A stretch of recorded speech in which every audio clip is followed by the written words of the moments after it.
7 interesting facts about Benjamin Franklin. Franklin spent just 2 years attending Boston Latin School before joining the family candle and soap making business. He made up for his lack of schooling by spending what little money he earned on books, often going without food to afford new volumes.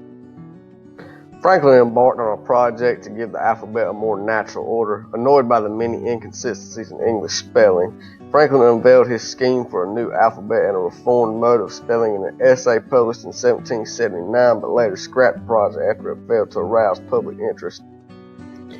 Franklin also fathered an illegitimate son named William. The two were best friends until it came to the American Revolution. While Franklin joined in calling for independence, William remained with the British. He spent 2 years in the colonial prison for opposing the revolution and later became a leader in the Loyalist group before moving to England at the end of the war. In 1776, the Continental Congress sent Franklin to France to seek military aid for the revolution. Franklin capitalized on the French conception of Americans as rustic frontiersmen by dressing plainly and wearing a fur hat, which soon became his trademark and appeared in countless French portraits and medallions. Women even took to imitating the cap with oversized wigs. Franklin owned 2 slaves during his life, but in his old age he came to view slavery as a vile institution that ran counter to the principles of the American Revolution. He took over as president of the Pennsylvania Abolitionist Society. He presented a petition to Congress urging it to grant liberty to those unhappy men who alone in this land of freedom are degraded to perpetual bondage.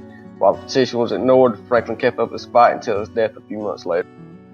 When he died, Franklin willed 2,000 pounds of sterling to his birthplace of Boston and his adopted home of Philadelphia. For the first 100 years, the money was to be placed in a trust and only used to provide loans to local tradesmen. A portion could then be spent, but then the rest would remain off limits for another 100 years, at which point the cities could use it as they saw fit. Boston and Philadelphia followed Franklin's wishes. Franklin had a lifelong love of swimming. One of his first inventions was a pair of wooden hand paddles that he used to propel himself through the river. Franklin remained a proponent of swimming instruction for the rest of his life, and once writing, every parent will be glad to have their children skilled in swimming. His aquatic exploits have since earned him an honorary induction into the International Swimming Hall of Fame.